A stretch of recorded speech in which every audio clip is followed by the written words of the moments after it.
차 돌려. 그 병원은 절대 안 된다고. 거기 우리 마누라 있단 말이야. 환자분, 지금 병원 가릴 처지가 아니에요. 지금 안 가면 회사에서 영영 못 쓰게 됩니다. 결국 남편은 자신의 소중한 신체 부위를 지키기 위해 입을 다물었습니다. 잠시 후 응급실. 환자분, 상태 확인해야 하니 이불 좀 걷겠습니다. 이불 속에 땀범벅이 된 채 엉겨붙어 있는 남녀는 다름 아닌 남편과 아내의 30년 지기 절친이었습니다. 아내는 그 순간 결심했습니다. 더 이상 참지 않고 모든 것을 바로잡겠다고. 오늘의 사연 시작합니다. 평일 오후의 대학병원 응급실은 그야말로 전쟁터가 따로 없었습니다. 여기저기서 울리는 환자들의 신음소리, 의료진들의 다급한 외침이 뒤섞인 혼돈의 도가니였습니다. 응급의학과 전문의 김선영은 이마에 맺힌 땀을 소매로 훔치며 밀려드는 환자들 사이를 쉴 새 없이 오갔습니다. 그녀의 목에 걸린 청진기는 칠이 벗겨지고 고무관이 낡아 있었습니다. 선영은 위급한 환자의 가슴에 청진기를 갖다 대며 침착하게 지시를 내렸습니다. 3번 베드 환자, 산소 포화도 떨어져요. 기도 삽관 준비하세요. 인턴, 뭐해? 빨리 라인 잡지 않고. 선영의 불호령에 젊은 인턴 의사가 허둥지둥 혈관을 찾았고 선영은 능숙한 손놀림으로 환자의 기도를 확보했습니다. 잠시 숨을 돌리려는 찰나 응급실 스테이션에 놓인 무전기에서 구급대원의 다급하면서도 난처한 목소리가 흘러나왔습니다. 여기는 119 구조대, 현재 환자 2명 이송 중입니다. 50대 남녀, 바이탈은 안정적인데 상황이 좀 특이합니다. 선영이 물통 뚜껑을 따다 말고 무전기 쪽으로 고개를 돌리며 물었습니다. 특이하다뇨? 무슨 소립니까? 외상 환자입니까? 약물입니까? 아, 그게 신고가 들어왔는데요.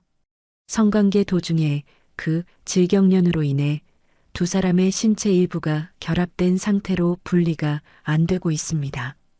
순간 분주하게 움직이던 응급실 의료진들의 손이 일제히 멈췄고 정적 속에 서로의 얼굴만 쳐다보는 황당한 상황이 연출되었습니다. 레지던트 하나가 믿을 수 없다는 듯 피식 웃음을 터뜨리며 물었습니다. 교수님, 저거 지금 몰래카메라 아니죠? 살다 별 희한한 케이스를 다 봅니다. 선영은 기가 막히다는 듯 혀를 찢차며 굳은 표정으로 무전기를 집어들었습니다. 별 미친 것들이 다 있네, 정말. 대원님, 일단 환자들 상태는 어떻습니까? 통증 외에 다른 문제는 없고요? 네, 통증과 심리적 공황 상태가 심합니다. 두 환자가 절대 저희 병원으로는 안 간다고 난리를 피우는 통에 진입이 좀 늦어졌습니다. 지금 도착 5분 전입니다. 선영은 한숨을 푹 내쉬며 고개를 저었습니다. 의사생활 20년이 넘었지만 대낮에 엉겨붙은 채 실려오는 남녀라니 생각만 해도 머리가 지끈거렸습니다. 하지만 선영은 곧바로 냉정함을 되찾고 간호사들을 향해 손짓했습니다. 웃지들 말고 준비해요. 어쨌든 환자야. 비뇨기과랑 산부인과 당직 콜하고 들어오면 바로 처치실로 옮길 수 있게 커튼 쳐놔요. 구경거리 만들지 말고. 간호사들이 분주하게 움직이는 모습을 보며 선영은 목에 걸린 낡은 청진기를 무의식적으로 만지작거렸습니다. 이상하게도 손끝이 파르르 떨려왔습니다. 가슴 한구석을 짓누르는 불길한 예감이 너무나 선명했습니다. 같은 시각 요란한 사이렌 소리를 울리며 도로를 질주하는 구급차 안은 아수라장이었습니다. 좁은 들것 위에 엉겨붙은 채 누워있는 두 남녀는 화려한 붉은 꽃무늬 이불을 머리끝까지 뒤집어 쓰고 울부짖고 있었습니다. 이불 밖으로 삐져나온 남자의 다리는 털이 숭숭 나 있었고 여자의 가느다란 발목은 쉼 없이 바둥거렸습니다. 이불 속에서 박성훈이 쉰 목소리로 악을 썼습니다. 아, 안 돼. 차 돌려. 그 병원은 절대 안 된다고. 차라리 길바닥에 내려줘. 성훈의 옆에 찰싹 달라붙어 있는 최미경 역시 히스테릭한 목소리로 비명을 질렀습니다. 다른 병원 가. 아무도 모르는 작은 병원으로 가란 말이야. 나 강남 건물주야. 돈 달라는 대로 줄 테니까 딴 데로 가라고. 구급대원은 룸미러로 뒤를 힐끔거리며 짜증 섞인 목소리로 소리쳤습니다. 아줌마 아저씨, 지금 망신이 문제가 아닙니다. 여기서 더 지체하면 남자분 그쪽 회사에서 영영 못 쓰게 된다고요. 잘라내고 싶으세요? 무언가 잘라낸다는 말에 이불 속에서 성훈의 움직임이 딱 멈췄습니다. 남성으로서의 기능을 영구히 상실할 수도 있다는 공포. 성훈은 사색이 된 얼굴로 이불을 꽉 쥐며 옆에 있는 미경에게 속삭였습니다. 미경아, 안 되겠다. 일단 살고 봐야지. 나 고자 되면 네가 책임져 줄 거야? 미경이 성훈의 가슴을 쥐어뜯으며 앙칼지게 대꾸했습니다. 야, 그럼 내 얼굴은? 동네 방네 소문 다 날 텐데. 쪽팔려서 어떻게 사냐고. 성훈은 고통으로 일그러진 얼굴을 하면서도 미경의 손가락에 끼워진 거대한 다이아몬드 반지를 곁눈질했습니다. 빛을 받아 번쩍이는 그 반지를 보자 성훈은 다시금 마음을 다잡았습니다. 저 여자는 강남에 빌딩이 있고 이 반지만 해도 수천만 원은 좋게 될 것이었습니다. 지금 이 수모만 견뎌내면 아내에게 얹혀 살던 찌질한 인생을 청산하고 저 여자의 부와 명예를 모두 자신의 것으로 만들 수 있었습니다. 성훈은 입술을 깨물며 떨리는 목소리로 미경을 달랬습니다. 자기야, 진정해. 일단 응급실 들어가면 내가 다 알아서 할게. 얼굴만 가려. 입을 꽉 잡고 있으면 아무도 몰라. 응? 우리 사랑이 이것밖에 안 돼? 미경은 분하다는 듯 씩씩거리면서도 성훈의 말에 이불을 더욱 단단히 여맸습니다. 구급차는 속도를 줄이지 않고 병원 입구를 향해 돌진했습니다. 창밖으로 한국대학병원이라는 간판이 스쳐 지나가자 성훈의 심장은 미친 듯이 요동치기 시작했습니다. 그곳은 다름 아닌 자신의 아내 김선영이 근무하는 병원이었기 때문입니다.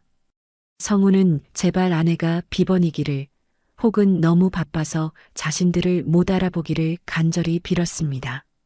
구급차가 병원 입구에 도착하기 1분 전 성훈과 미경에게는 지옥의 문이 열리는 카운트다운이 시작되고 있었습니다. 응급환자 들어옵니다. 길 비키세요. 응급실 자동문이 열리고 요란한 바퀴 소리와 함께 이동식 카트가 밀려 들어왔습니다. 선영은 습관처럼 장갑을 끼며 카트 쪽으로 빠르게 다가갔습니다. 붉은 꽃무늬 이불이 산처럼 부풀어 오른 카트에 등장해 환자들과 보호자들도 호기심 어린 눈빛으로 목을 길게 뺐습니다. 선영은 단호한 목소리로 외쳤습니다. 커튼 쳐요. 환자분들, 여기서 이러시면 안 됩니다. 상태 확인해야 하니까 협조하세요. 선영이 카트 옆에 서자 이불 속에서는 짐승이 앓는 듯한 끙끙거리는 소리만 새어나왔습니다. 선영은 더 지체할 수 없다고 판단하고 주저없이 붉은 이불 자락을 움켜쥐었습니다. 실례하겠습니다. 환자분, 이불 걷습니다. 선영이 이불을 확 걷어내자 땀과 눈물로 범벅이 된 채 엉겨붙어 있는 남녀의 알몸이 적나라하게 드러났습니다. 역겨운 땀 냄새와 함께 드러난 남자의 등판은 선영에게 너무나 익숙한 모양새였습니다. 그리고 남자의 품에 안겨 고개를 쳐박고 있는 여자 역시 어디서 많이 본 듯했습니다. 차가운 응급실 공기가 살갗에 닿자 남자가 움찔하며 고개를 들었습니다. 아, 안 돼, 제발. 남자의 눈동자가 선영의 눈과 허공에서 딱 마주쳤습니다. 순간 선영의 숨이 턱 막히며 심장이 발밑으로 쿵 떨어지는 듯한 충격을 받았습니다. 그 남자는 다름 아닌 자신의 남편 박성훈이었습니다. 선영아. 성훈은 아내를 보자마자 얼어붙은 채 입만 벙긋거리며 사시나무 떨듯 몸을 떨었습니다. 선영은 자신의 눈을 의심하며 뒷걸음질 쳤습니다. 그때 성훈의 가슴팍에 얼굴을 묻고 있던 미경이 비명을 지르며 고개를 들었습니다. 야, 뭐야? 안 가려주고 뭐해? 여자가 고개를 드는 순간 선영의 머릿속에서 무언가가 와장창 깨져나가는 소리가 들렸습니다. 그 여자는 고등학교 시절 영원한 우정을 맹세했고 결혼식 때 부케까지 받아주었던 30년 지기 절친 최미경이었습니다. 서로의 생일을 챙겨주고 힘들 때마다 어깨를 빌려주었던 그 모든 순간들은 눈앞에 펼쳐진 추악한 광경 앞에서 산산조각이 나고 말았습니다. 너희들. 믿을 수 없는 현실 앞에 선영은 다리에 힘이 풀려 그 자리에 주저앉고 말았습니다. 의료진과 환자들의 시선이 집중된 응급실은 순식간에 정적에 휩싸였습니다. 발가벗은 채 엉겨붙은 성훈과 미경, 그리고 바닥에 주저앉은 선영의 모습은 지옥도처럼 끔찍했습니다. 성훈은 필사적으로 이불을 끌어당겼고 미경은 공포로 일그러진 얼굴로 성훈의 가슴팍에 다시 얼굴을 파묻으며 추태를 보였습니다. 선영이 바닥을 짚은 손끝이 하얗게 질리며 부들부들 떨렸습니다. 그녀의 세상이 가장 믿었던 두 사람에 의해 처참하게 무너져 내리고 있었습니다. 간호사, 근육 이완제 가져와요. 아주 강력한 걸로. 앰플 2개 닦아서 가져오라고요. 선영의 날카로운 고함이 응급실의 웅성거림을 단번에 갈랐습니다. 선영은 떨리는 손을 의사가운 주머니에 억지로 쑤셔 넣으며 눈앞에 엉겨붙은 두 남녀를 내려다보았습니다. 주변에 있던 인턴들과 간호사들이 선영의 눈치를 살폈습니다. 성우는 이불 속에서 고개만 빼꼼히 내민 채 아내의 서슬퍼런 기세에 눌려 쥐 죽은 듯이 신음조차 내지 못했습니다. 선영이 주사기를 든 간호사에게 턱짓으로 지시하며 일부러 목청을 높였습니다. 환자분들, 지금 상황 파악이 안 돼요? 몸에 힘 빼세요. 중요 부위 잘리고 싶으신 거예요? 선영의 고함 소리에 환자들과 보호자들이 일제히 처치실 쪽으로 고개를 돌렸습니다. 여기저기서 수군거리는 소리가 파도처럼 밀려들었습니다. 세상에 어쩌다가 저 꼴로 실려왔대? 망신도 저런 개망신이 없다. 헉, 저 남자분. 김선영 교수님 남편분 아니야? 대박. 사람들의 노골적인 비웃음에 성훈은 얼굴이 벌개져서 터질 것만 같았습니다. 성훈이 기어들어가는 목소리로 선영에게 애원했습니다. 야, 선영아, 제발 목소리 좀 낮춰줘. 사람들이 다 듣잖아. 진짜 쪽팔려서 죽을 것 같아. 선영이 코웃음을 치며 성훈의 얼굴 가까이 다가가 쏘아붙였습니다. 당신이 지금 쪽팔린 건 알아? 내 마누라인 나는 안 쪽팔릴 것 같니? 주둥이 닥치고 힘이나 빼. 확 잘라버리기 전에. 자신의 중요 부위를 잘라버린다는 말에 성훈은 히익 소리를 내며 고개를 푹 떨구었습니다. 그 비겁한 꼴을 보며 선영은 헛웃음을 삼켰습니다. 그때 성훈의 품에 파묻혀 있던 미경이 독사 같은 눈빛을 번뜩이며 선영을 노려보았습니다. 김선영, 너 일부러 이러는 거지? 동네방네 소문 내려고 작정한 거지? 선영은 대꾸할 가치도 없다는 듯 차갑게 무시하며 주사기를 든 간호사에게 손짓했습니다. 아직 살만한가 보지? 김 간호사, 여기 주사 좀 놔주세요. 주사 바늘이 살을 파고들자 미경은 외마디 비명을 질렀습니다. 처치가 어느 정도 마무리되자 선영은 간호사들에게 눈짓을 보냈습니다. 보통 환자의 프라이버시를 위해 커튼을 꼼꼼하게 치는 것이 원칙이었습니다. 하지만 선영은 커튼 자락을 쥐고 잠시 멈칫했습니다. 선영은 커튼을 완전히 닫지 않고 충분히 들여다볼 수 있을 만큼의 틈을 남겨두었습니다. 간호사가 의아한 듯 물었습니다. 교수님, 커튼 다 안 치십니까? 복도에 사람들이 많은데요. 선영이 싸늘하게 식은 얼굴로 들으라는 듯 또박또박 대답했습니다. 나도요. 환기 좀 시키게. 썩은 내가 진동을 하잖아. 다들 저러지 말아야지. 인생 공부되고 좋겠네. 선영이 휙 몸을 돌려나가 버리자 지나가던 사람들의 호기심 어린 시선들이 화살처럼 꽂혔습니다. 어떤 사람은 혀를 차고 어떤 사람은 휴대폰을 꺼내 몰래 사진을 찍으려다 제지당하기도 했습니다.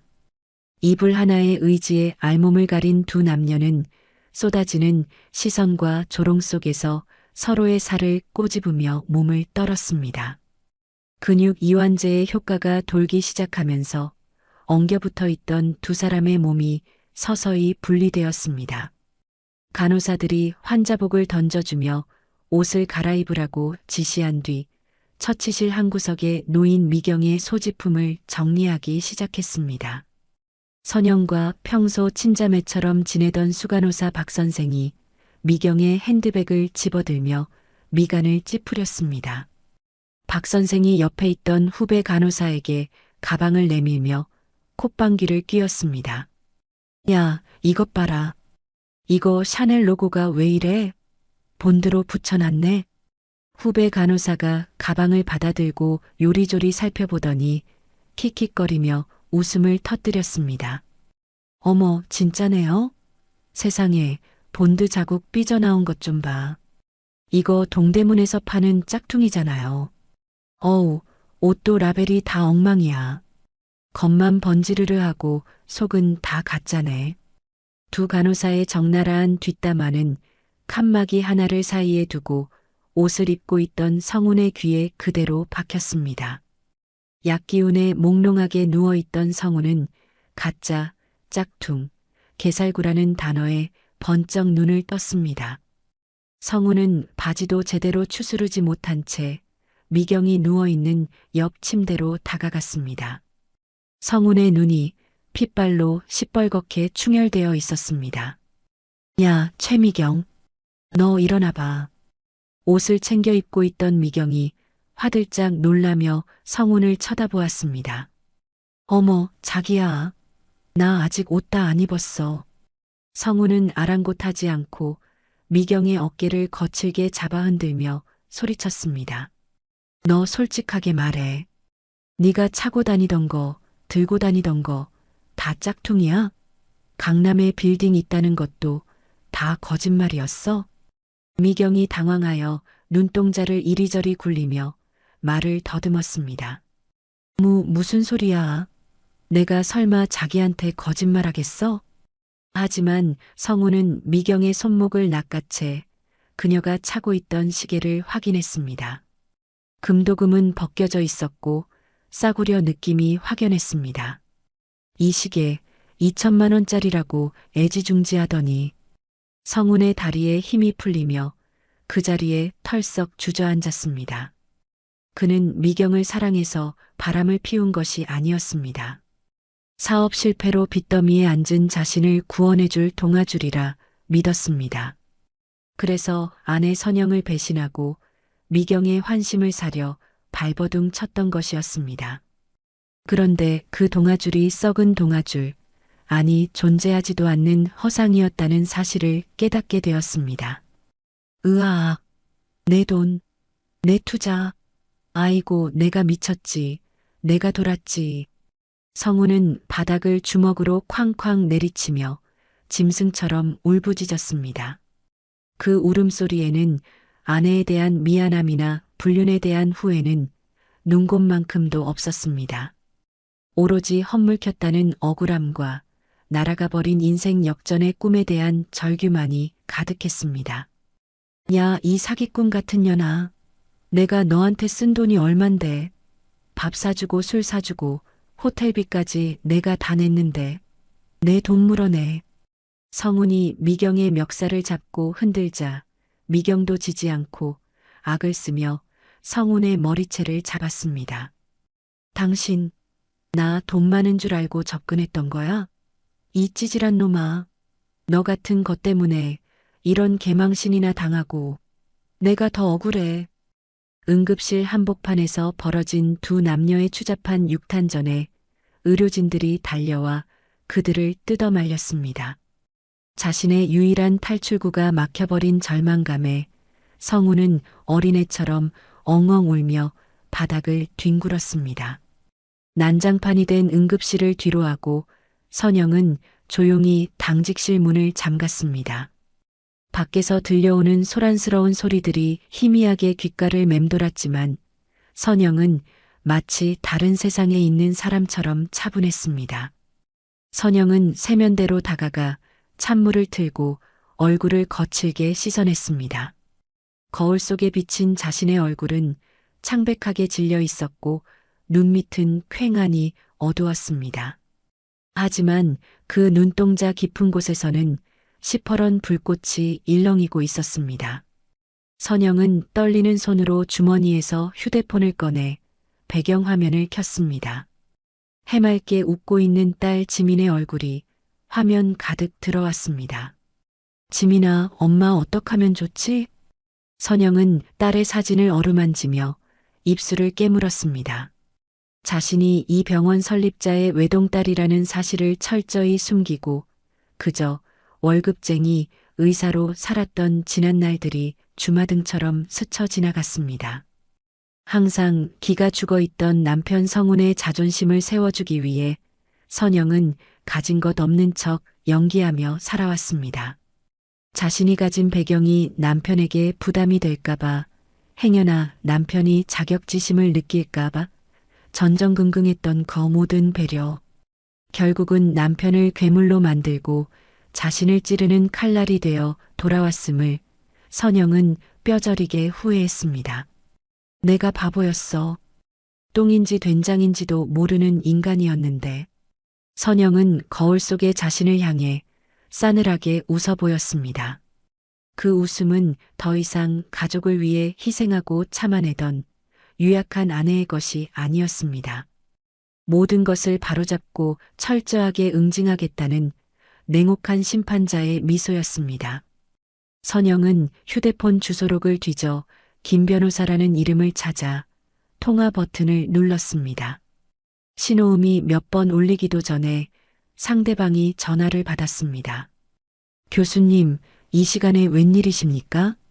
선영은 창밖으로 펼쳐진 야경을 내려다보며 말했습니다. 김 변호사님, 이혼 소송 준비해줘요. 그리고 박성훈이랑 최미경, 그 인간들 싹 다 털어줘요. 법적으로든 사회적으로든 아주 다시는 고개도 못 들고 다니게 완벽하게 매장시켜버릴 거니까. 그녀의 목소리에는 한치의 망설임도 없는 서슬퍼런 결기가 서려 있었습니다. 증거는 내가 다 가지고 있어. 오늘 응급실 CCTV부터 진료 기록까지 하나도 빠짐없이 확보해놔요. 내일 아침 바로 시작합시다. 전화를 끄는 선영은 휴대폰을 꽉 쥐었습니다. 창문에 비친 그녀의 모습은 날카로운 칼날처럼 서늘하게 빛나고 있었습니다. 다음 날 오후 전날의 소동이 채 가라앉기도 전에 응급실 자동문이 거칠게 열리며 또 다른 폭풍이 몰아닥쳤습니다.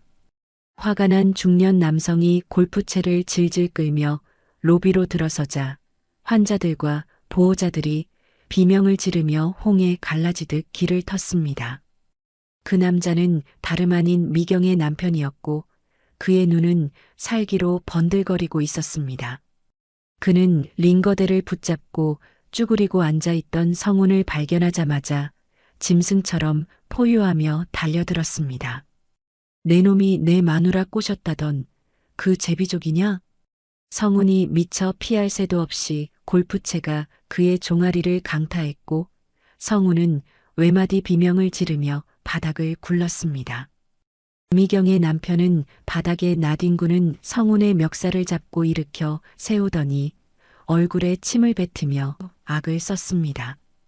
야, 이 자식아. 내 마누라가 진 빚이 얼만 줄 알아? 네가 갚아줄 거냐? 사채업자들이 우리 가게까지 찾아오게 만들어? 내 놈들 불륜 노름에 내 인생까지 말아먹을 셈이야? 성우는 터진 입술을 닦을 생각도 못한 채 두 손을 싹싹 빌며 비굴하게 애원했습니다. 형님, 아니 선생님, 저도 속았어요. 저 여자가 강남 건물주라고 돈 많다고 뻥을 쳐서 빚쟁인 줄 알았으면 제가 미쳤다고 만났겠어요? 성훈의 찌질한 변명은 불난 집에 기름을 붓는 격이었습니다. 뭐가 어쩌고 어째? 미경의 남편은 골프채를 높이 쳐들고 성훈의 엉덩이와 허벅지를 닥치는 대로 내려쳤습니다. 이런 썩을 놈, 내 놈이나 전현이나 아주 끼리끼리 잘들 논다. 오늘 너 죽고 나 죽자. 아, 사람 살려. 선영아, 여보, 나 좀 살려줘. 성우는 고통에 몸부림치며 아내를 찾았고 휠체어에 앉아있던 미경의 뒤로 숨으려 발버둥 쳤습니다. 미경은 기겁하며 성훈을 밀어냈지만 성훈은 미경의 바짓가랑이를 잡고 늘어졌습니다. 서로 살겠다고 엉겨붙어 추태를 부리는 두 사람의 모습은 어제 알몸으로 엉겨붙어 있던 모습보다 훨씬 더 추악했습니다. 보안 요원들이 호각을 불며 달려왔지만 멀리서 팔짱을 끼고 이 상황을 지켜보던 선영이 고개를 살짝 저으며 눈짓을 보냈습니다. 아직은 아니야. 더 맞게 놔둬. 선영의 의중을 알아챈 보안 요원들은 제지하는 신용만 하며 미경의 남편이 성훈에게 분풀이를 할 시간을 충분히 벌어주었습니다. 성훈이 개처럼 맞으며 비명을 지르는 동안 응급실에 있던 수많은 사람들의 휴대폰 카메라는 그 적나라한 광경을 실시간으로 담아내고 있었습니다. 한바탕 폭풍이 지나가고 경찰이 출동해 미경의 남편을 연행해 간 뒤 응급실은 태풍이 휩쓸고 간 자리처럼 어수선했습니다. 성우는 온몸이 멍투성이가 된 채 침대에 누워 끙끙 앓고 있었고 뒤늦게 연락을 받고 달려온 시어머니가 응급실로 뛰어들어왔습니다. 시어머니는 아들의 몰골을 보자마자 바닥에 주저앉아 대성통곡을 시작했습니다. 아이고, 내 새끼. 이게 무슨 일이냐? 어떤 천하의 벼락 맞을 놈이 우리 귀한 아들을 이렇게 만들어놨어. 아이고, 성훈아. 정신 좀 차려봐라. 성훈은 엄마를 보자마자 서러움이 북받친 듯 울음을 터뜨리며 투정을 부렸습니다. 엄마, 나 죽을 뻔했어. 시어머니는 아들의 등을 쓰다듬으며 눈물을 훔치더니 곧장 고개를 돌려 멀찌감치 서 있는 선영을 향해 삿대질을 해댔습니다. 그녀의 눈빛에는 며느리에 대한 미안함은커녕 도끼 서린 원망만이 가득했습니다. 야, 너는 남편이 이 지경이 되도록 뭐 했니? 의사라면서 남편 하나 보호 못하고 보고만 있었어? 네가 그러고도 마누라야? 선영은 기가 막혀 말문이 막혔지만 시어머니는 멈추지 않고 악다구니를 썼습니다. 네가 얼마나 남편 기를 죽이고 쌀쌀맞게 굴었으면 애가 밖으로 나돌았겠니? 여자가 집안에서 살갑게 내조를 잘했으면 이런 사달이 났겠냐고. 선영이 주먹을 꽉 쥐며 입술을 깨물자 시어머니는 오히려 더 당당하게 목소리를 높였습니다. 어쨌든 일은 벌어졌고 미경이 걔 뭐라도 챙길 게 있겠지. 가서 위자료라도 뜯어내라. 그거라도 받아서 우리 성훈이 사업 자금에 보태야지.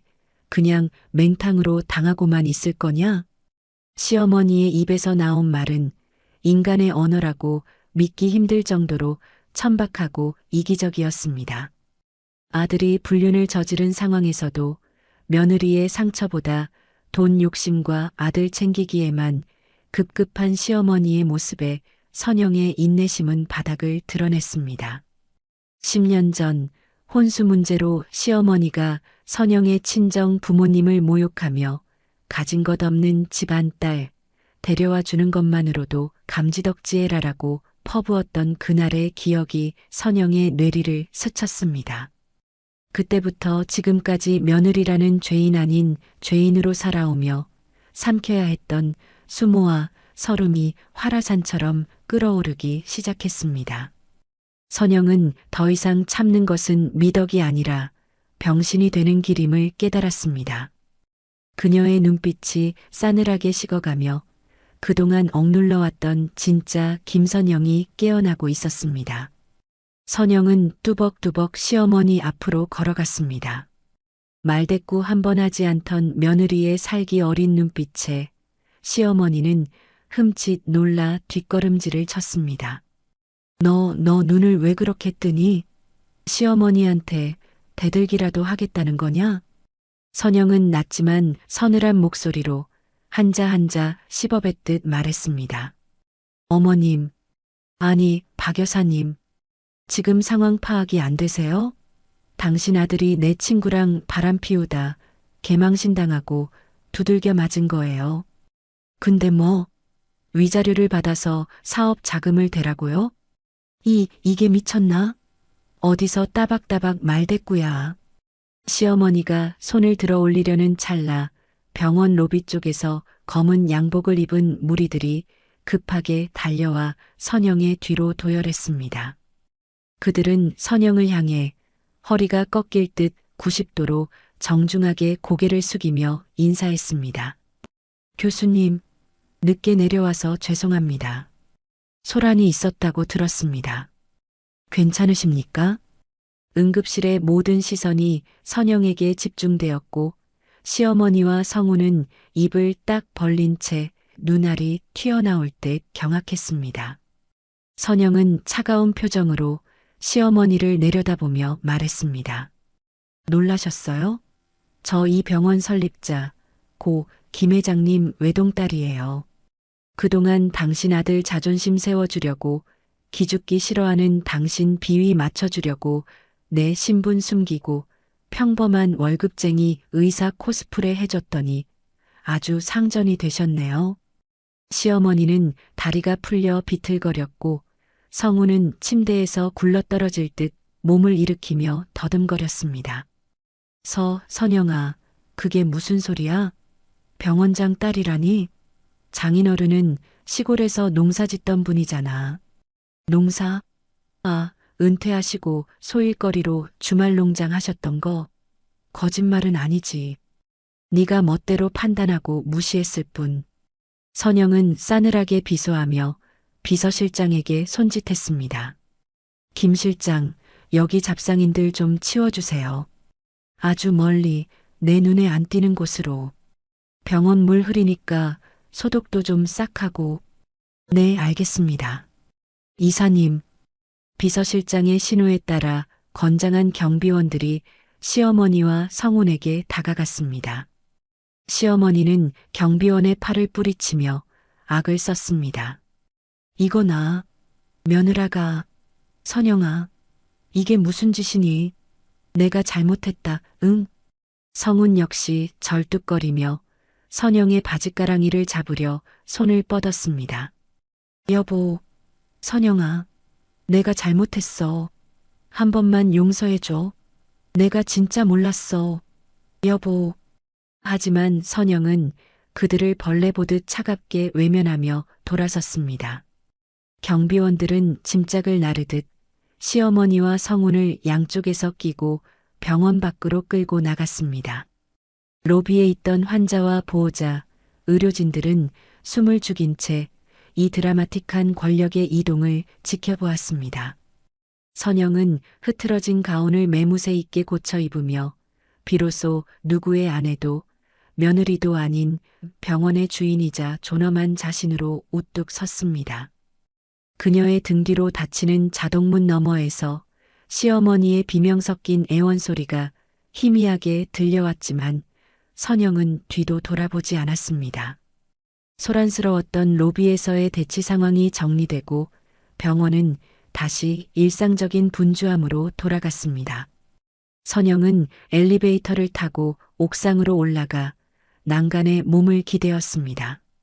해질녘의 붉은 노을이 도심의 빌딩 숲을 물들이고 있었고 옥상으로 불어오는 바람이 선영의 헝클어진 머리카락을 흩날렸습니다. 선영은 깊은 숨을 들이마시며 뜨거워진 얼굴을 식혔습니다. 방금 전까지의 거짓말 같은 상황이 비현실적으로 느껴졌습니다. 그때 옥상 출입문이 열리며 익숙한 발소리가 들려왔습니다.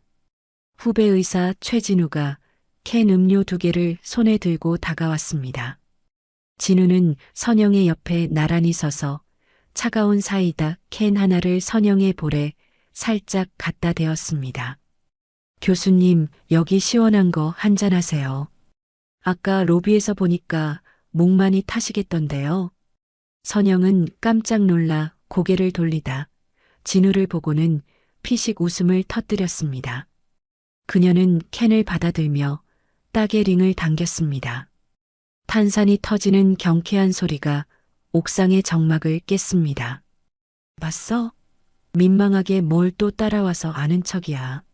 모르는 척 좀 하지. 진우는 자신의 커피 캔을 따서 한 모금 마시며 난간 너머 풍경을 응시했습니다. 그의 입가에는 장난기 어린 미소가 걸려 있었습니다. 민망하다뇨? 저 진짜 10년 묵은 체증이 다 내려가는 줄 알았습니다. 와, 우리 교수님 병원장님 따님인 거 숨기느라 그동안 어떻게 참으셨어요? 저 같으면 진작에 확 질러버렸을 텐데. 선영은 사이다를 한 모금 마시며 씁쓸한 표정을 지었습니다. 그러게 말이다. 내가 미련했지. 결국 돌아온 건 이런 배신뿐인데. 진우는 잠시 말이 없다가 선영의 목에 걸려있는 낡고해진 청진기를 손가락으로 가리켰습니다. 오랜 세월 선영과 함께하며 색이 바래고 장기스가 가득한 청진기였습니다. 저는요, 교수님이 이 병원 설립자 따님이라서 존경하는 거 아닙니다. 배경 빵빵한 거야 뭐 부러운 일이긴 하지만 제가 진짜 멋있다고 생각하는 건 이거예요. 진우의 시선이 청진기에 머물렀습니다. 병원장 딸이면 편하게 경영 수업이나 받으면서 살아도 되잖아요. 근데 교수님은 밤샘 당직 서가면서 응급실에서 피 튀기고 토사물 뒤집어 쓰면서 환자 살리셨잖아요. 김선영이라는 의사는 배경 없어도 충분히 빛나는 사람이에요. 선영은 진우의 진심 어린 말에 코끝이 찡해져 오는 것을 느꼈습니다.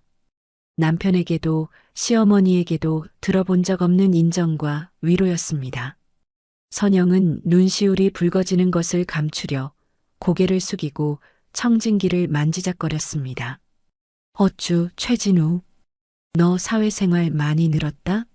선배 비행기도 태워줄 줄 알고. 에이, 빈말 아닌 거 아시면서. 이제 참지 마세요.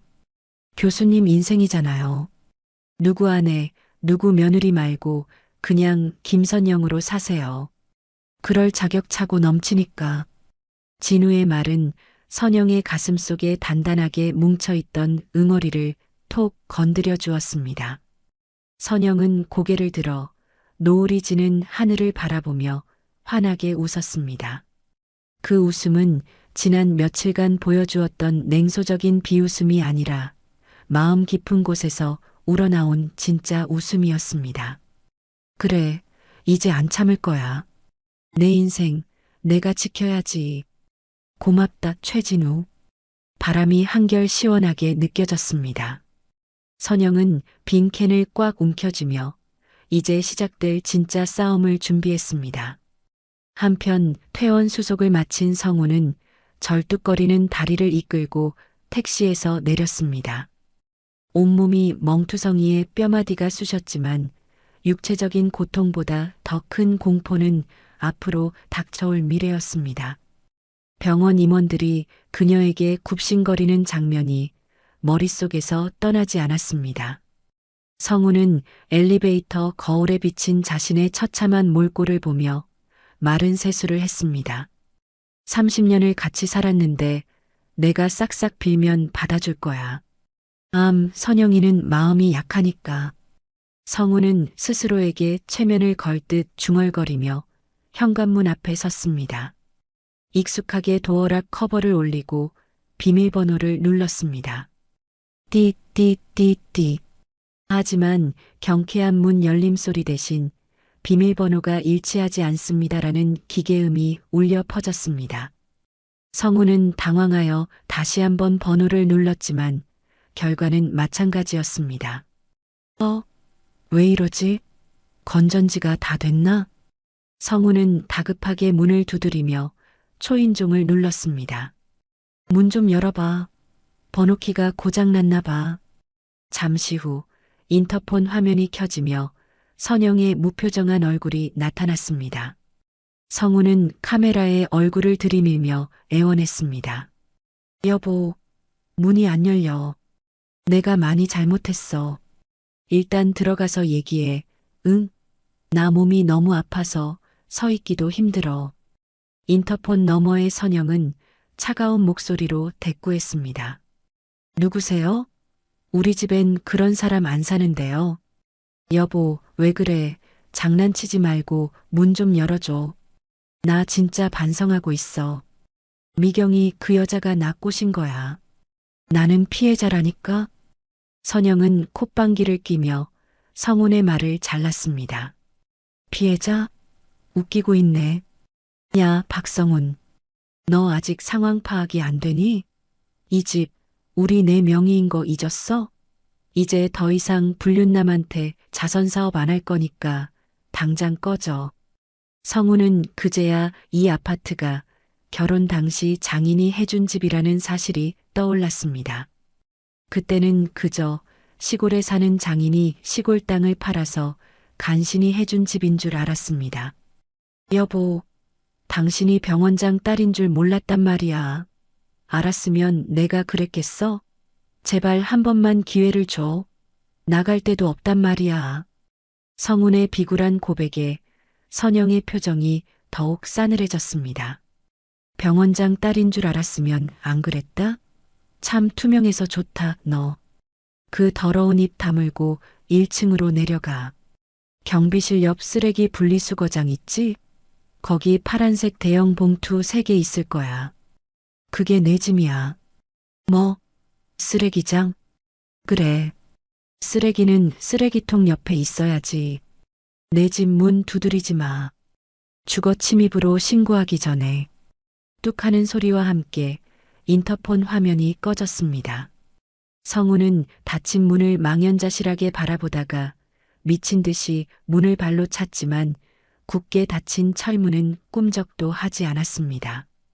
결국 성우는 절뚝거리는 다리를 끌고 1층으로 내려갔습니다. 분리수거장 구석, 음식물 쓰레기통 옆에 파란색 비닐봉투 3개가 덩그러니 놓여 있었습니다. 성우는 떨리는 손으로 봉투를 열었습니다. 자신의 옷가지와 속옷들이 구겨진 채 쑤셔 박혀 있었고 맨 위에는 결혼사진 액자가 유리가 깨진 채 처박혀 있었습니다. 성우는 쓰레기 봉투를 부여잡고 그 자리에 주저앉아 땅을 치며 통곡했습니다. 자신이 걷어찬 것은 평생을 놀고 먹을 수 있었던 거대한 황금 동아줄이었습니다. 지나가는 입주민들이 혀를 차며 그를 피해갔지만 성훈의 눈에는 아무것도 보이지 않았습니다. 며칠 후 선영은 자신의 서재에 앉아 변호사가 보내온 서류 뭉치를 검토하고 있었습니다. 두 사람의 유책 사유를 증명할 증거는 차고 넘쳤습니다. 선영은 만족스러운 미소를 지으며 책상 한쪽에 놓인 고급스러운 봉투를 집어들었습니다. 시어머니의 칠순 잔치 초대장이었습니다. 선영은 만년필을 꺼내 초대장 문구 옆에 메모를 남겼습니다. 추신 박성훈 씨의 새로운 출발을 뜨겁게 응원해 주세요. 이 초대장은 성훈의 친척들과 지인들, 그리고 미경의 주변 사람들에게까지 발송될 예정이었습니다. 그들이 꿈꾸는 화려한 잔치가 그들의 무덤이 될 것이라는 사실을 모른 채 말입니다. 선영은 초대장을 내려놓고 또 다른 서류 봉투를 열었습니다. 김 변호사가 특별히 신경 써서 조사해 온 최미경의 재산 내역이었습니다. 미경이 운영한다는 강남의 고급 뷰티샵 등기부 등본과 임대차 계약서가 들어 있었습니다. 선영은 서류를 한 장 한 장 넘기다가 임대차 계약서의 임대일란에 적힌 이름을 보고 눈을 크게 떴습니다. 임대인 의료법인 성심의료재단. 그것은 바로 선영의 아버지가 설립하고 현재 선영이 이사로 있는 재단의 이름이었습니다. 선영은 믿을 수 없다는 듯 서류를 다시 확인했습니다.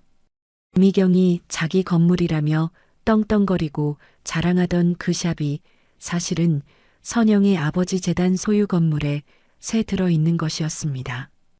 더욱이 첨부된 내용 증명 서류에는 충격적인 사실이 적혀 있었습니다. 수신인 최미경 3개월분 임대료 체납에 따른 계약 해지 예고 통보. 선영의 입가에 서늘한 미소가 번졌습니다. 미경은 월세도 제때 못 내는 세입자 주제에 명품을 휘두르며 부자 행세를 해왔던 것입니다. 그리고 남편 성우는 그 껍데기에 속아 진짜 주인인 아내를 버리고 세입자에게 빌붙으려 했던 꼴이었습니다. 아, 진짜 코미디가 따로 없네. 등잔 밑이 어둡다더니. 선영은 서류를 탁 소리나게 덮으며 의자 깊숙이 몸을 기댔습니다. 이 사실을 알게 되었을 때 두 사람이 보일 표정을 상상하자 벌써부터 웃음이 터져 나올 것 같았습니다. 선영은 칠순 잔치에서 터뜨릴 하이라이트 영상에 이 서류들을 추가하기로 마음먹었습니다. 복수의 퍼즐이 완벽하게 맞춰지는 순간이었습니다. 창밖에서는 비가 내리기 시작했지만 선영의 마음은 그 어느 때보다 맑고 투명했습니다. 일주일 후 최고급 호텔 연회장은 시어머니의 칠순 잔치를 축하하러 온 하객들로 발 디딜 틈 없이 붐비고 있었습니다. 테이블마다 놓인 고급 와인과 화려한 꽃장식은 겉보기에는 완벽한 잔치처럼 보였습니다. 정작 주인공인 시어머니와 성훈의 얼굴은 사색이 되어 있었습니다. 이미 병원에서도 쫓겨나고 집에서도 쫓겨난 그들이었기에 오늘 이 호화로운 잔치 비용을 감당할 돈은 단 한 푼도 없었기 때문입니다. 하지만 이미 한 달 전에 계약한 파티를 이제 와서 물을 수도 없었습니다. 성우는 식은땀을 뻘뻘 흘리며 자꾸만 시계를 쳐다보고 출입구 쪽을 기웃거렸습니다. 친척 어르신 한 분이 다가와 성훈의 어깨를 툭 치며 물었습니다. 아니, 근데 우리 며느님은 왜 안 보여? 병원장 따님이라더니 역시 귀하신 몸이라 콧배기도 안 비치나 보네. 시어머니가 황급히 끼어들며 어색한 웃음을 지었습니다. 아이고, 형님도 참. 우리 며느라가가 워낙 유능한 의사다 보니 갑자기 응급수술이 잡혔지 뭐예요. 자자, 음식 식기 전에 어서 드세요. 성훈도 옆에서 거들며 비굴하게 맞장구를 쳤습니다. 맞습니다, 고모부. 선영이가 워낙 책임감이 강해서요. 환자 두고는 못 오는 성격이잖아요. 그때 연회장의 육중한 문이 열리며 화려한 스포트라이트가 입구 쪽을 비추었습니다. 평소 수수한 옷차림만 고집하던 선영이 몸매가 드러나는 짙은 붉은색 드레스를 입고 우아한 자태로 걸어 들어오고 있었습니다. 그녀의 목과 귀에는 진짜 다이아몬드가 영롱하게 빛나고 있었고 당당한 발걸음은 마치 여왕의 행차를 연상케 했습니다. 성우는 눈이 휘둥그레져서 침을 꼴깍 삼키더니 구세주라도 만난 듯 허겁지겁 선영에게 달려갔습니다. 여보, 선영아, 안 올 줄 알았는데 역시 와줬구나. 역시 당신밖에 없어. 시어머니 역시 체면도 있고 버선발로 뛰어나와 선영의 손을 잡으려 했습니다. 아이고, 우리 며느라가 수술하느라 고생 많았지? 어서 와라, 어서. 사람들이 다 너만 기다리고 있다. 두 사람은 마치 아무 일도 없었다는 듯 다정한 남편과 시어머니인 척했습니다. 하지만 선영은 벌레라도 닿은 듯 기겁하며 그들의 손을 거칠게 뿌리쳤습니다. 이거 안 나? 어디서 더러운 손을 대? 비키지 못해? 선영의 서슬 퍼런 일갈에 성훈과 시어머니는 얼어붙은 채 뒷걸음질을 쳤습니다. 하객들이 웅성거리기 시작하자 선영은 보란듯이 턱을 치켜들고 단상 위로 성큼성큼 올라갔습니다. 마이크 앞에 선 선영은 연회장을 가득 메운 하객들을 천천히 둘러보며 우아하게 미소 지었습니다. 그녀의 시선이 구석에서 눈치를 보며 음식을 먹고 있던 미경에게 잠시 머물렀다가 다시 정면을 향했습니다. 바쁘신 와중에도 이렇게 참석해 주신 여러분, 진심으로 감사합니다. 오늘 어머님의 칠순을 맞아 며느리인 제가 아주 특별한 선물을 준비했습니다. 부디 즐겁게 감상해 주시기 바랍니다. 선영의 손짓과 함께 조명이 꺼지고 단상 뒤편의 대형 스크린에 영상이 재생되기 시작했습니다. 경쾌한 음악 대신 119 구급차의 사이렌 소리가 연회장에 날카롭게 울려 퍼졌습니다. 스크린에는 구급차 안에서 붉은 이불을 뒤집어 쓰고 한국대학병원은 안 된다며 절규하는 모습이 적나라하게 나타났습니다. 이어서 응급실 CCTV 화면으로 전환되자 이불이 걷히며 땀범벅이 된 채 엉겨붙어 있는 두 남녀의 알몸이 클로즈업 되었습니다. 하객들 사이에서 비명과 경악 섞인 탄식이 터져나왔습니다. 저 남자 성훈이 아니야? 옆에 있는 여자는 또 누구고? 세상에 망측해라. 성훈은 다리가 풀린 채 바닥에 주저앉았고 시어머니는 입을 떡 벌린 채 숨을 쉬는 것조차 잊어버렸습니다. 하지만 영상은 거기서 멈추지 않았습니다. 화면이 바뀌며 최미경 명품 감정 소견서가 등장했습니다. 미경이 휘두르고 다니던 모든 것이 짝퉁임을 증명하는 서류들이 줄줄이 나열되었습니다. 마지막으로 붉은색 딱지가 붙은 빛 독촉장과 성훈이 미경에게 보낸 난뜨거운 문자 메시지들이 화면을 가득 채웠습니다. 아, 안 돼. 꺼. 저거 당장 안 꺼. 시어머니는 비명을 지르며 스크린을 향해 허우적거리다 결국 충격을 이기지 못하고 뒷목을 잡으며 거품을 물고 쓰러졌습니다. 하객들은 혀를 차며 손가락질을 해댔고 성우는 쥐구멍이라도 찾고 싶은 심정으로 테이블 밑으로 기어 들어갔습니다. 선영은 마이크를 잡고 쓰러진 시어머니를 내려다보며 차갑게 말했습니다. 어머님, 선물 마음에 드세요? 이제라도 진실을 아셨으니 속이 시원하시죠? 연회장은 순식간에 난장판이 되었지만 선영의 표정은 그 어느 때보다 평온하고 차분했습니다. 아수라장이 된 틈을 타 구석에 숨어있던 미경이 핸드백으로 얼굴을 가린 채 출입구 쪽으로 슬금슬금 도망치기 시작했습니다. 망신도 이런 개망신이 없었고 짝퉁 인생이 까발려진 이상 더는 이곳에 머물 수 없었습니다. 하지만 선영이 마이크에 대고 그녀의 이름을 불렀습니다. 거기 최미경 씨. 어디가? 밀린 월세는 내고 가야지. 선영의 목소리가 울려 퍼지자 미경의 발걸음이 딱 멈췄습니다. 모든 사람들의 시선이 도망치던 미경에게 꽂혔습니다. 선영은 단상에서 천천히 내려와 얼어붙은 미경에게 다가갔습니다. 또각, 또각. 하이힐 소리가 미경의 심장을 조여왔습니다. 선영은 미경의 코앞에 서서 그녀가 끌어안고 있는 짝퉁 가방을 툭 치며 비소했습니다. 강남 내샵 말이야. 월세 3개월 밀려서 계약 해지 통보당했다며?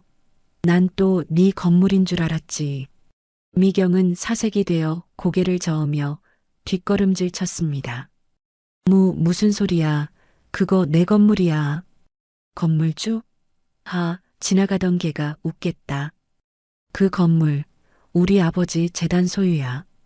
월세도 못 내고 쫓겨날 판인 주제에 어디서 감히 건물주 행세를 해? 선영의 폭로에 테이블 밑에 숨어있던 성훈이 벌떡 일어났습니다.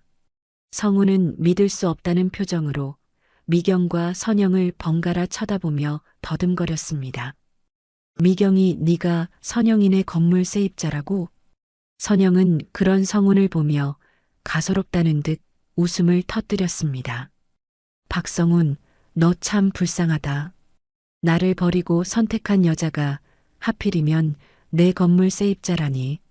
네가 그토록 원하던 강남 건물주가 바로 내 마누라였는데 복을 제 발로 차버리고 똥통으로 들어갔구나.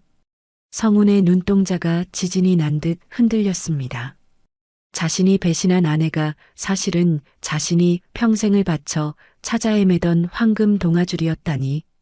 자신이 인생을 걸고 갈아탔던 미경은 썩은 동아줄도 모자라 아내의 세입자였다니. 이 기막힌 반전과 자신의 멍청함에 성훈은 숨이 턱 막혀왔습니다. 내가 무슨 짓을. 성훈은 머리를 감싸 쥐고 괴성을 지르더니 다리에 힘이 풀려 그 자리에 털썩 주저앉았습니다. 성훈은 입에 거품을 물고 눈을 까뒤집으며 바닥으로 쓰러졌습니다. 미경 역시 바닥에 주저앉아 엉엉 울기 시작했습니다. 선영아, 내가 잘못했어. 한 번만 봐줘. 선영은 쓰러진 남편과 울고 있는 친구를 번갈아 내려다보며 승리자의 미소를 지었습니다. 선영은 마이크를 바닥에 던져버리고 직원들을 향해 손짓했습니다. 뭐해요? 이 인간들 오늘 계산할 돈도 없을 텐데 다 끌어내세요. 경호원들이 달려들어 성훈과 미경을 질질 끌고 나갔습니다. 연회장은 아수라장이 되었지만 선영은 그 소란 속에서 유유히 샴페인 잔을 들어 올렸습니다. 그녀의 붉은 드레스 자락이 패배자들의 비명소리를 뒤로하고 우아하게 펄럭였습니다. 호텔 연회장에서의 통쾌한 복수극이 끝나고 며칠 뒤 선영의 집에는 폭풍전야와도 같은 고요함이 감돌고 있었습니다. 선영은 거실 소파에 앉아 승리의 기쁨보다는 텅 빈 집안이 주는 공허함에 젖어 와인 잔을 만지작거리고 있었습니다. 그때 현관 도어락이 해제되려는 소리가 들리더니 곧이어 경고음이 요란하게 울려 퍼졌습니다. 선영이 의아한 표정으로 인터폰 화면을 확인하려는 순간 현관문을 쾅쾅 두드리는 소리와 함께 익숙한 목소리가 들려왔습니다. 엄마, 나야. 비밀번호 바꿨어? 선영은 화들짝 놀라 와인 잔을 내려놓고 현관으로 달려나갔습니다. 미국에서 유학 중이라 방학 때나 들어올 줄 알았던 딸 지민이 예고도 없이 캐리어를 끌고 문 앞에 서 있었습니다.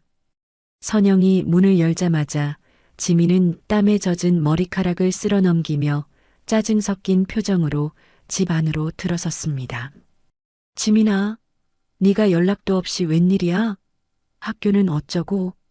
하지만 지민은 엄마의 반가운 인사에는 대꾸도 하지 않은 채 거실로 성큼성큼 걸어 들어갔습니다.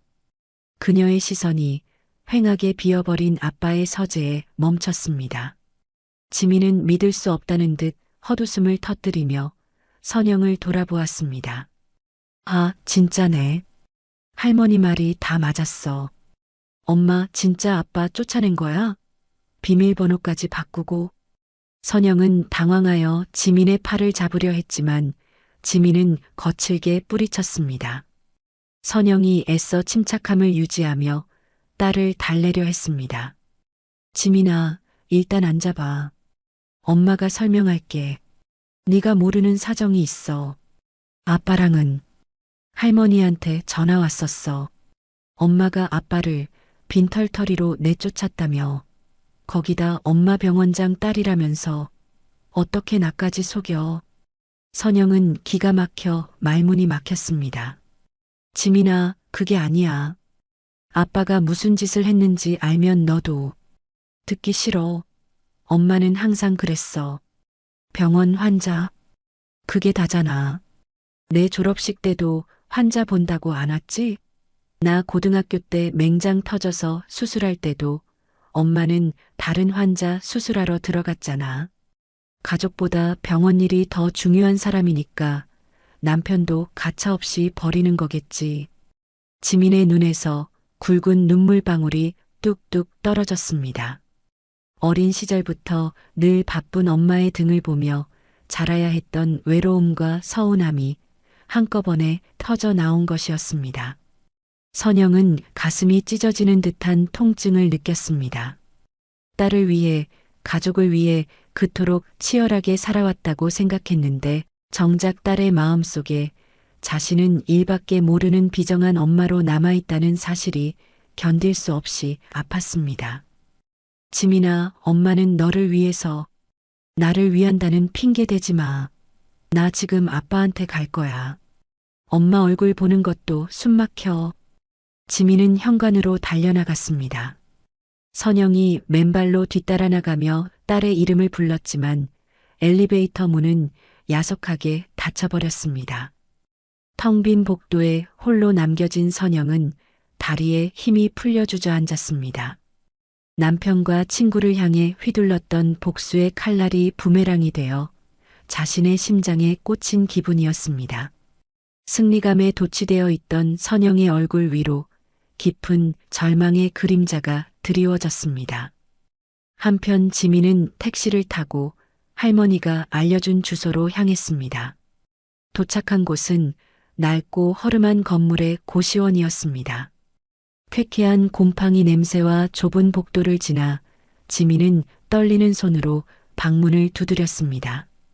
끼익 소리와 함께 문이 열리고 며칠 새 폭삭 늙어버린 아빠 성훈이 러닝셔츠 차림으로 모습을 드러냈습니다.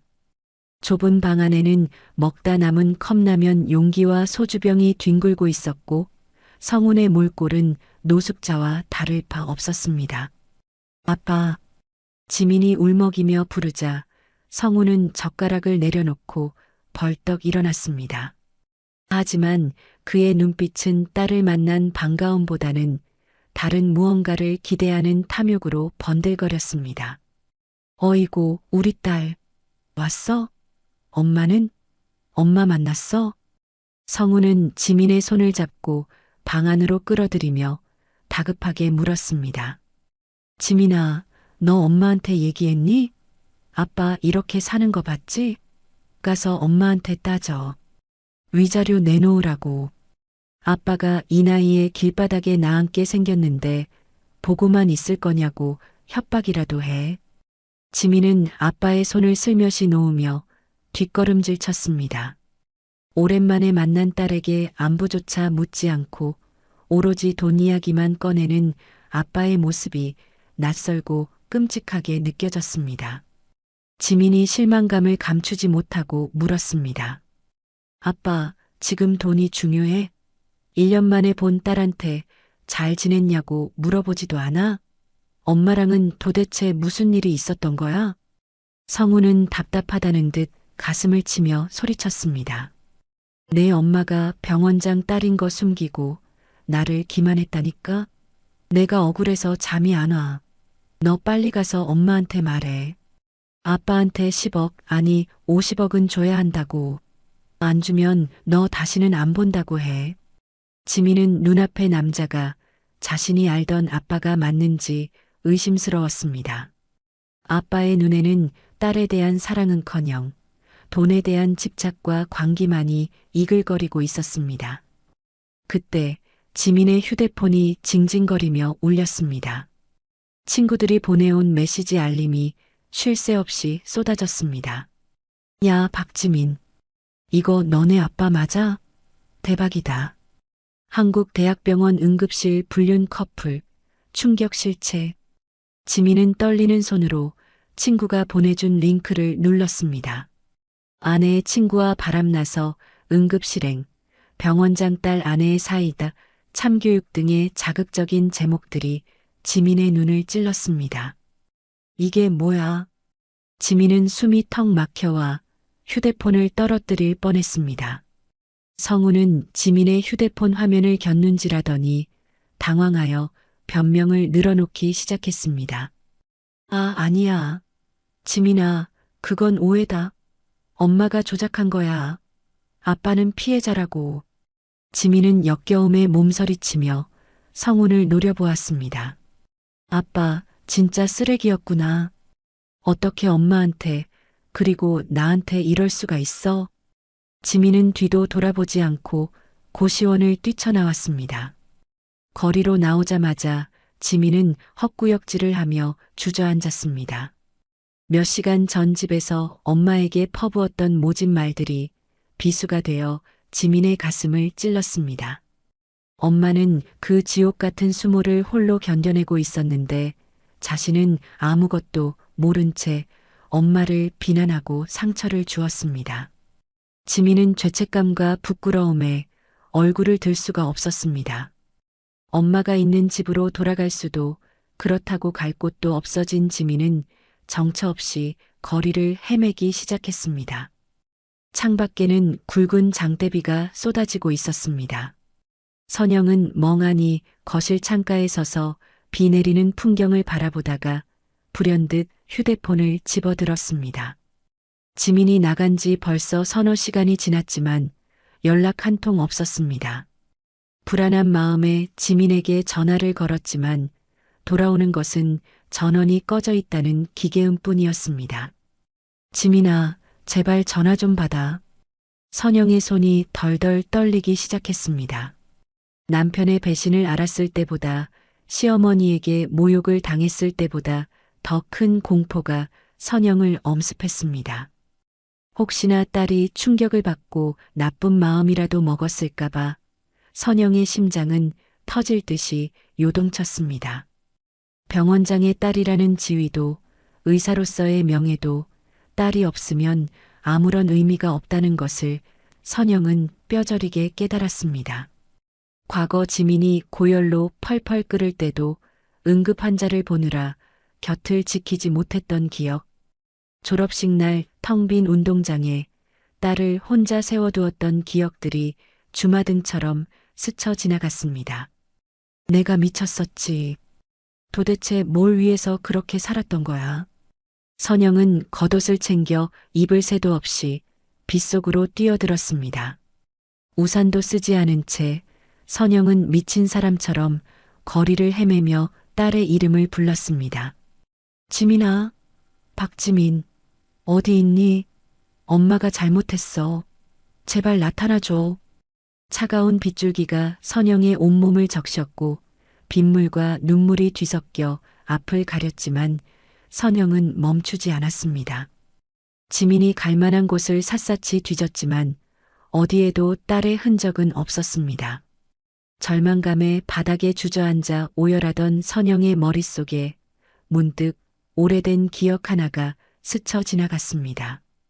지민이 아주 어릴 적 엄마가 늦게 올 때마다 숨어서 기다리던 장소, 엄마에게 혼나거나 속상한 일이 있을 때마다 웅크리고 앉아 책을 읽던 낡은 구립 도서관.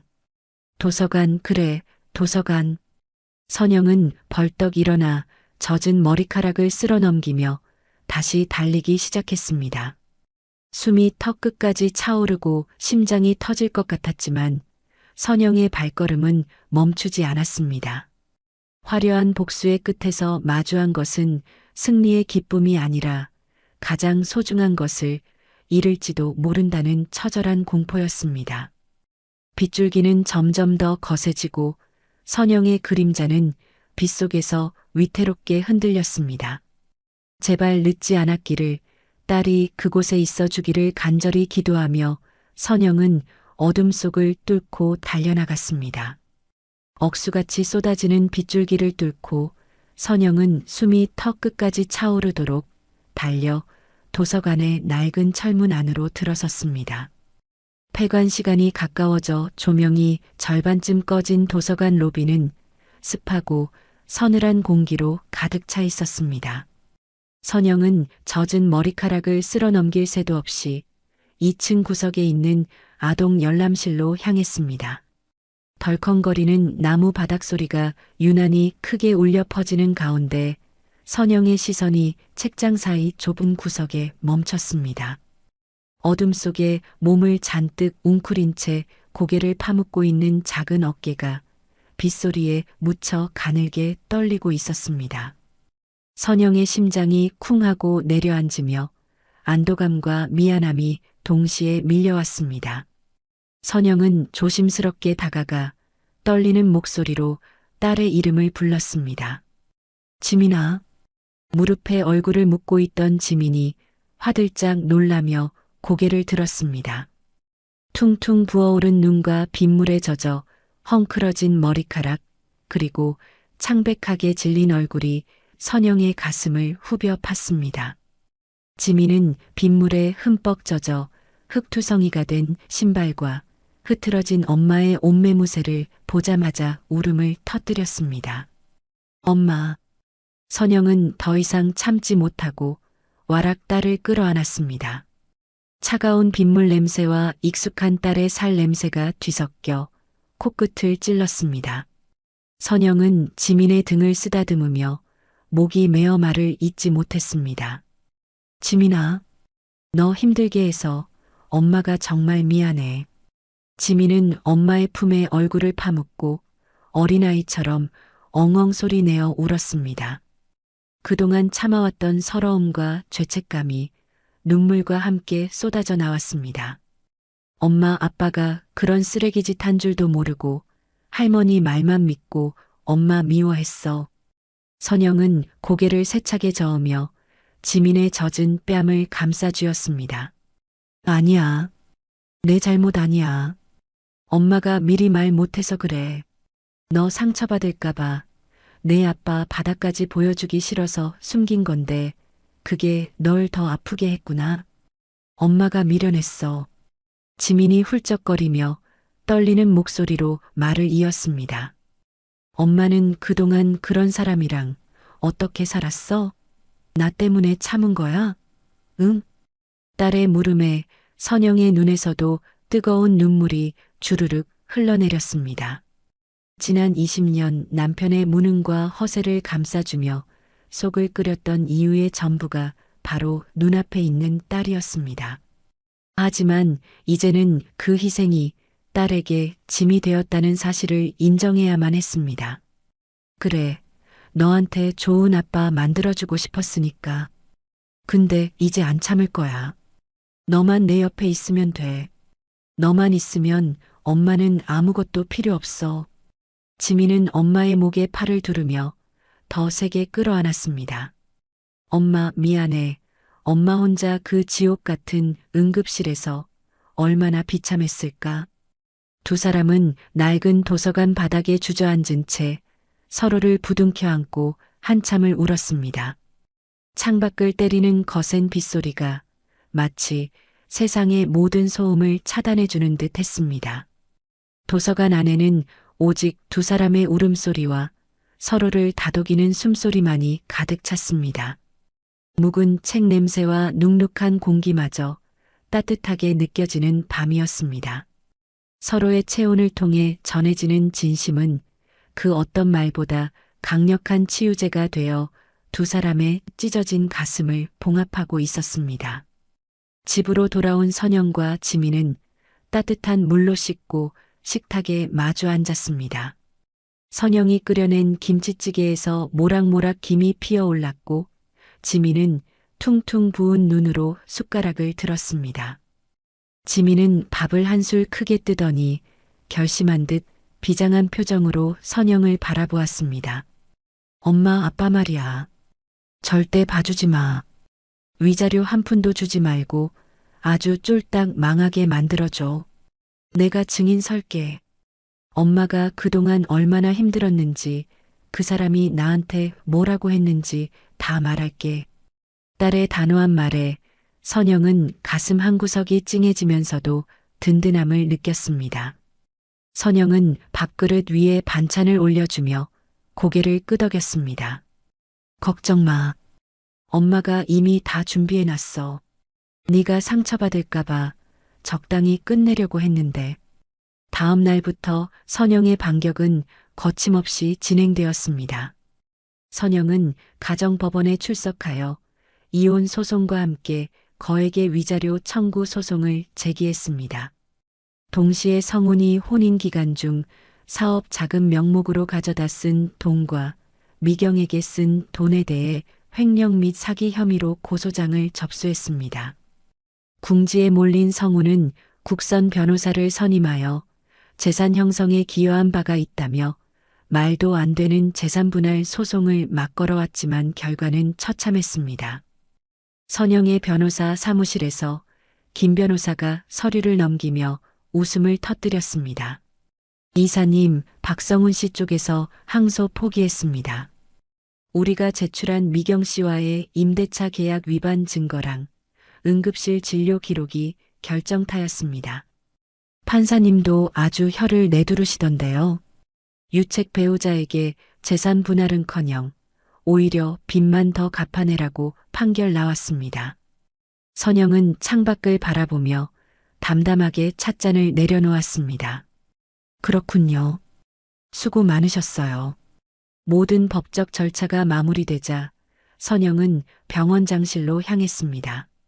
병원장인 아버지가 남겨놓은 거대한 집무실 책상 위에 선영은 미리 준비한 사직서를 올려놓았습니다. 재단 이사직은 유지하겠지만 매일 피를 말리며 응급실을 지키던 의사 김선영으로서의 삶은 이제 내려놓기로 한 것입니다. 비서실장이 당황하여 물었습니다. 이사님, 정말 관두시겠습니까? 병원장님, 뒤를 이으셔야죠. 직원들이 이사님만 보고 있는데요.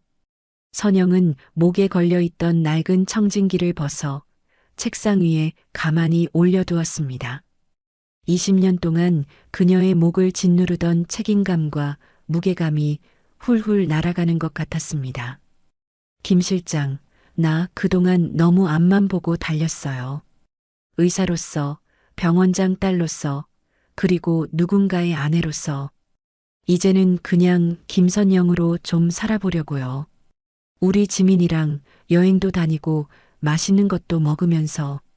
병원 운영은 전문 경영인에게 맡길 거니까 걱정 말아요. 선영은 사직서를 남겨둔 채 가벼운 발걸음으로 병원 로비를 걸어 나왔습니다. 자동문이 열리고 쏟아지는 눈부신 햇살이 선영의 얼굴을 비추었습니다. 병원 입구에는 지민이 환하게 웃으며 손을 흔들고 있었습니다. 엄마, 여기야. 고생했어. 지민은 달려와 선영의 팔짱을 끼며 어깨에 머리를 기대었습니다. 엄마, 이제 백수네.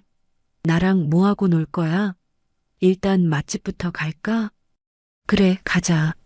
엄마 이제 돈 쓸 시간 많아. 두 사람은 깔깔거리며 웃음을 터뜨렸습니다. 선영의 등 뒤로 거대한 대학병원의 건물이 멀어져 갔지만 선영은 한 번도 뒤돌아보지 않았습니다. 그녀를 옥죄던 모든 사슬이 끊어지고 비로소 완전한 자유가 그녀를 감싸 안았습니다. 지민과 함께 걸어가는 선영의 뒷모습은 그 어느 때보다 당당하고 아름다웠습니다. 복잡하고 매연 가득한 도심을 떠나 충청도의 한적한 바닷가 마을에 자리 잡은 선영 의원은 파도 소리가 배경음악처럼 깔리는 평화로운 곳이었습니다. 이곳에서의 시간은 대학병원의 응급실과는 정반대로 느리게 흘러갔습니다. 선영은 더 이상 초치기로 환자를 보지 않아도 되어 마음의 안정을 되찾았습니다. 진료실 창문 너머로 반짝이는 윤슬을 바라보며 커피를 마시던 선영은 진료실 문이 열리는 소리에 환한 미소를 지으며 몸을 돌렸습니다. 허리가 굽은 꼬부랑 할머니 한 분이 검은 비닐봉지를 주섬주섬 풀며 들어왔습니다. 원장님 나왔어. 이거 아침에 밭에서 갓 딴 옥수수요. 아주 찰지고 맛나니까 좀 쪄먹어봐. 선영이 자리에서 일어나 할머니의 두 손을 꼭 잡으며 살갑게 맞이했습니다. 아이고, 어머니. 무릎도 아프신데 뭘 이런 걸 다 가져오셨어요. 그냥 오셔도 되는데. 지난번에 드린 약은 좀 잘 드셨어요? 속 쓰린 건 좀 어떠세요? 덕분에 싹 다 나았어. 원장님이 준 약이 아주 용해. 서울 큰 병원 의사라더니 역시 다르구만. 할머니의 칭찬에 선영은 소리내어 웃으며 목에 걸린 청진기를 귀에 꽂았습니다. 이 청진기는 투박하지만 튼튼한 것으로 진우가 개원 선물로 사준 것이었습니다. 차가운 금속이 할머니의 가슴에 닿자 선영은 눈을 감고 심장 박동 소리에 귀를 기울였습니다. 규칙적으로 뛰는 심장 소리가 마치 창밖의 파도 소리처럼 평온하게 들려왔습니다. 어머니, 심장 소리 아주 좋으시네요. 옥수수 잘 먹을게요. 갈 때 파스 좀 챙겨드릴 테니까 아픈데 붙이세요. 할머니가 연신 고맙다고 허리를 굽히며 진료실을 나가자 대기실 쪽에서 왁자지껄한 웃음소리가 들려왔습니다. 주말을 맞아 서울에서 내려온 진우가 동네 어르신들에게 믹스커피를 타드리며 너스레를 떨고 있었습니다. 아버님, 낚시는 물때가 중요하다니까요. 제가 이래봬도 강태공입니다. 오늘 저랑 내기 한번 하시죠? 진료를 마치고 나온 선영이 그 모습을 보고 팔짱을 끼며 진우를 불렀습니다.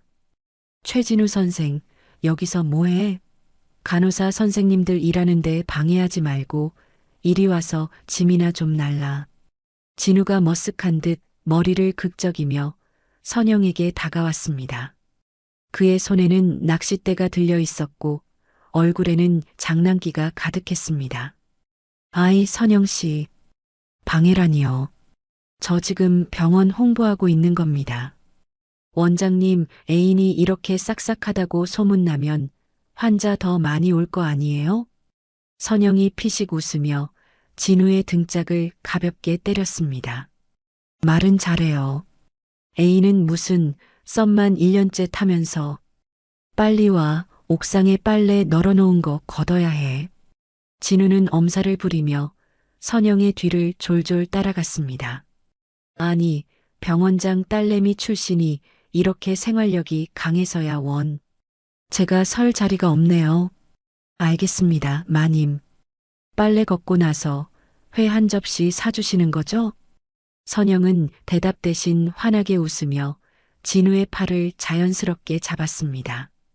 과거의 무거운 짐을 벗어던지고 누구의 딸도 누구의 아내도 아닌 온전한 김선영으로 살아가는 지금 이 순간이 꿈만 같았습니다. 바다내음 섞인 바람이 불어오자 선영의 머리카락이 기분 좋게 흩날렸습니다. 그녀의 얼굴에는 지난 세월의 그늘은 찾아볼 수 없었고 오직 내일의 햇살을 기대하는 설렘만이 가득했습니다. 화창한 오후에 햇살이 내리쬐는 의원 앞마당에는 형형색색의 꽃들이 만발해 있었습니다. 진우와 함께 점심을 먹으러 나가기 위해 의원 문을 나서던 선영은 문득 건너편 전신주 뒤에 서성이는 낯선 그림자를 감지했습니다. 남루한 행색의 떡진 머리, 며칠은 좋게 굶은 듯한 퀭한 눈동자의 남자가 의원 쪽을 훔쳐보고 있었습니다. 노숙자나 다름없는 몰골이었지만 선영은 단번에 그가 누구인지 알아볼 수 있었습니다. 한때는 남편이었으나 지금은 남보다 못한 존재가 되어버린 박성훈이었습니다. 성훈은 차마 선영에게 다가오지 못하고 전신주 뒤에 몸을 숨긴 채 덜덜 떨고 있었습니다. 그의 주머니에는 10원짜리 동전 하나 없었고 백가죽은 등 가죽에 붙을 지경이었습니다. 성훈은 멀리서 선영의 환한 얼굴을 보자 왈칵 눈물이 솟구쳤습니다. 선영아, 나 배고파. 밥 한 끼만. 성훈의 입술이 달싹거렸지만 목소리는 밖으로 나오지 못하고 목구멍에서 맴돌았습니다. 미경은 짝퉁 사기 판매와 횡령 혐의로 구속되어 감옥에 갔습니다. 성우는 빈털터리 신용불량자가 되어 빚쟁이들에게 쫓기는 신세였습니다. 자신이 그토록 무시했던 아내는 저렇게 보란 듯이 성공해서 멋진 남자와 행복하게 웃고 있는데 자신은 쓰레기통을 뒤지는 처지가 되었다는 사실이 뼈에 사무치게 후회스러웠습니다. 진우가 선영의 어깨를 감싸며 다정하게 물었습니다. 선영 씨, 뭐 봐요? 아는 사람이에요? 선영은 잠시 성훈이 있는 쪽을 응시했습니다. 성훈은 아내가 자신을 알아보고 혹시라도 다가와 주지 않을까, 밥값이라도 쥐어주지 않을까 하는 일말의 기대를 품고 애처로운 눈빛을 보냈습니다. 하지만 선영의 눈동자는 아무런 감정의 동요 없이 마치 길가에 놓인 돌멩이를 보듯 무심하게 성훈을 스쳐 지나갔습니다. 선영은 고개를 돌려 진우를 바라보며 담담하게 대답했습니다. 아니, 모르는 사람이야. 자기야, 가자. 배고프다. 선영 씨 지금 자기라고 했어요? 진짜? 드디어 나 받아주는 거야? 푸. 하여간 최진우 눈치 없긴. 얼른 오기나 해. 선영은 진우의 팔짱을 끼고 성훈에게 눈길도 주지 않은 채 당당하게 발걸음을 옮겼습니다. 성훈은 멀어져가는 선영의 뒷모습을 보며 다리에 힘이 풀려 그 자리에 주저앉았습니다. 자신이 버린 것은 단순한 아내가 아니라 자신의 인생을 지탱해주던 유일한 빛이었음을, 그리고 그 빛은 다시는 자신을 비추지 않을 것임을 깨달았습니다. 성훈이 땅을 치며 소리 없는 오열을 토해내는 동안 선영은 눈부시게 반짝이는 바다를 향해 걸어갔습니다. 파도 소리가 성훈의 울음소리를 덮어버리고 선영의 발걸음은 그 어느 때보다 가볍고 경쾌했습니다. 그녀의 뒤로 길게 늘어진 그림자마저도 햇살을 받아 찬란하게 빛나고 있었습니다. 지금까지 믿었던 남편과 친구의 배신이라는 충격적인 사건을 딛고 자신의 존엄과 행복을 되찾은 선영의 이야기를 함께 해주셔서 감사합니다. 때로는 인생이 우리를 가장 비참한 구렁텅이로 밀어넣는 것 같지만 선영이 보여준 것처럼 위기는 곧 새로운 기회이기도 합니다. 병원장의 딸이라는 화려한 배경보다 더 빛났던 것은 무너진 자존심을 스스로 일으켜 세우고 진정한 홀로서기를 선택한 그녀의 용기가 아니었을까요? 혹시 지금 억울하고 답답한 일로 힘들어하고 계신 분이 있다면 선영의 통쾌한 복수와 새 출발이 작은 위로와 대리 만족이 되었기를 바랍니다. 썩은 인연을 과감히 잘라낸 자리에 비로소 찾아온 진짜 행복처럼 여러분의 삶에도 눈부신 내일이 기다리고 있음을 믿으시길 응원합니다. 이야기를 끝까지 들어주신 분이 계시다면 잘 들었다고 댓글 하나만 남겨주세요. 감사합니다.